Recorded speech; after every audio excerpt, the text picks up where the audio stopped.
Hi guys, it's me Vita. Welcome back to my channel, and today I'm actually doing a video that someone suggested.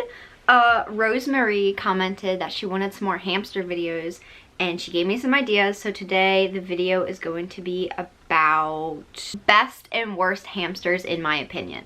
So I love all hamsters, so I'm putting that out there. Like, I'm not hating if you have one of these that I personally don't like. You do you. 5 major types of hamsters, at least in America, that I know of. There is the Syrian hamster, which is the biggest of them all. I personally haven't had a Syrian, but like I really want one. They look super cute. Apparently they're really nice. Then the next biggest is a Chinese dwarf. I have had 3 of these in the past, and I have one right now. Poppy is a Chinese dwarf hamster. And then there is the 2 like middle-sized, which is a winter white, which is what Mako is, and Campbell's. And then there is the teeny tiniest, with like this big. I have had one of these, and it is the Robo Hamster. And yeah, I had one of those, and I didn't really have a great experience with it. So anyway, let's just begin. I have heard that people say females are more energetic and more crazy than male hamsters, but personally I have not seen a difference, and I have had plenty of both kinds of hamsters, so I don't really see that big of a difference. Personally, my absolute favorite hamster breed in like the entire world, well, probably not the entire world, I don't really know all of them, but the favorite one that I have had is a winter white, which is what Mako is. I just love them. They're like a perfect mixture between the energetic and the calm, between the Robo and the Chinese, and they're just this little fluffy ball, and they kind of look like a miniature version of a guinea pig, like the shape of them. They aren't long and slender like a little mouse like Poppy. So I don't know. They look like a hamster, and they don't really bite, at least in my opinion. He nibbles people, but it's only because they're new. He doesn't recognize them, so he's just like, he nibbles. He doesn't bite. Like, I haven't had a hamster actually viciously full-on chomp me, so hopefully that never happens.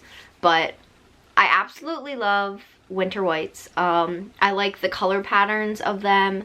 I like, you know, how I like their physical appearance. I like their temperament. They're just my all-time favorite hamsters in the entire world. Probably right underneath of them, in second place, I would put Campbell Hamsters. Now, I have had 2 hamsters. They were sisters, and I'm pretty sure they were a winter white and Campbell mix. Now, if some of you don't know, out of all 5 of the breeds, only Campbells and winter whites can breed together, like interbreed mix. So I think, yeah, I think that's what they were. They were both a mixture of winter white and Campbell. And one of them was an angel and one of them was like a devil. So, but that's also when I was first having hamsters and I didn't really know how to give them the appropriate space that they needed. And they were in those little critter trails on top of my dresser. So I can understand why one of them was a little devil, because I wasn't treating her as nice as I could. But yeah, I think they are very similar to winter whites. They just have different color patterns almost. And I think that's basically the only difference that I can remember of them, at least. So top is winter whites. Then it's Campbell's, and then it would be Chinese dwarf hamsters. Now, males do rank below females just because of the physical attributes that I have talked about.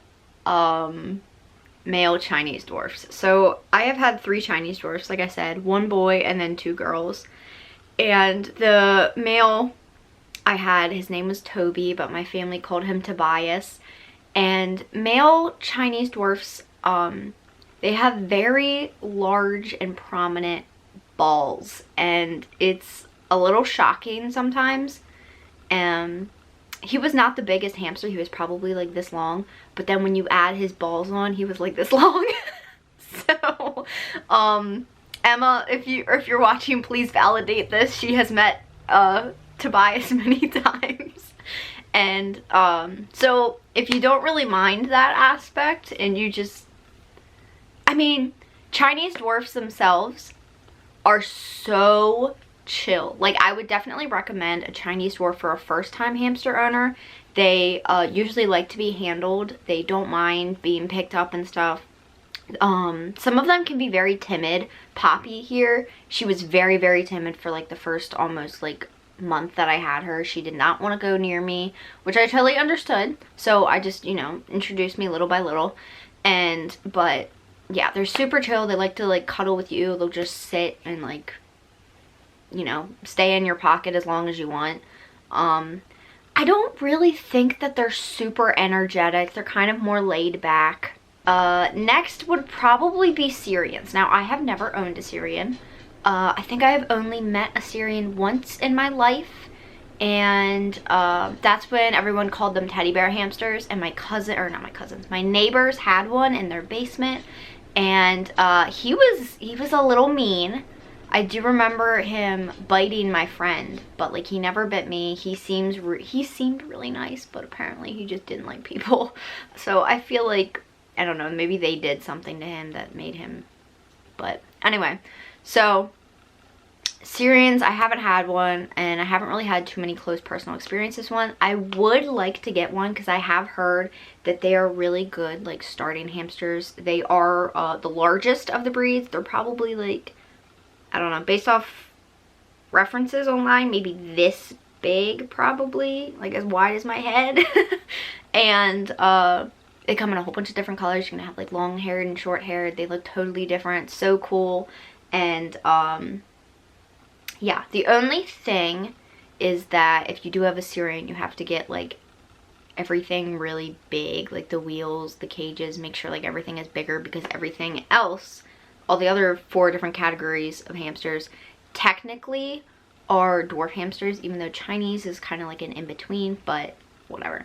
So yeah, so it would be winter white, Campbell, Chinese, Syrian, winter white, Campbell, Chinese, Syrian, and then Robos at the bottom. The worst hamster, in my opinion, based on my experiences and based on my preferences that I would like in a hamster, I would have to say is the Robo Hamsters. They are very adorable, very small, very cute, but very, very, very energetic and very bouncy and like full of energy. So I had a Robo Hamster. His name was Dino. He was like this big. He was pure white. He was absolutely adorable. I only had him for about a week and a half. And when I got him, I thought there was something wrong with him because he would like run into stuff all the time. So I started to think like maybe he's blind, but like his eyes didn't look like he was blind. So anyway, he would like run into things the whole entire time, and like he did not like to be touched. I don't know if all Robos are like this. I know that you can tame Robos, but Robos are a newer domesticated breed of hamster, so they're not that used to being handled, so they are harder to tame. He did not like being touched. He did not even like you giving him food out of your hand. That was something I don't like. Personally, I like hamsters that will cuddle with you, and they'll sit on you, and they'll let you pet them. I love those hamsters. And Dino was just not one of them, so I let him be. Like, he had Mako's cage at the time, and he would run up and down this entire thing. He'd fly off the wheel. He absolutely loved it, and you know, he just liked being by himself, doing his own thing without people interrupting him. So personally, that's one of the biggest reasons as to why I don't like Robos. But if you are looking for a more of a look at hamster instead of a hands-on hamster, I would definitely recommend a Robo then. They are super cute, and they're really fun to look at because if you look at, if you like go to PetSmart and you look at the hamsters in the section, they're usually the little ones that are running on the wheel and then fly off because their legs can't carry them as fast as they want to go. So Anyway, I really like them. They're super cute to look at. Like, I have only had an experience with one hamster. That does not mean all Robos are like this. I'm sure there are some that are super chill, but I have personally just never met one. So if you have one down below that is a super chill Robo, let me know, because I would like to think that there are some out there. Those are all of the hamsters that personally I like, from the very best to the very bottom. If you have any different opinions, please let me know down in the comments. If you have a energetic Chinese dwarf, but you have a very laid-back Robo, please let me know. I would love to hear about them. They sound very interesting. And let me know your favorite breed down below. And yeah, I think that's gonna be it. I don't know how long this is going to be, but yeah. So that's it. Thank you guys for watching, and give this video a big thumbs up, and let me know if you have any suggestions about what I should film next. Bye!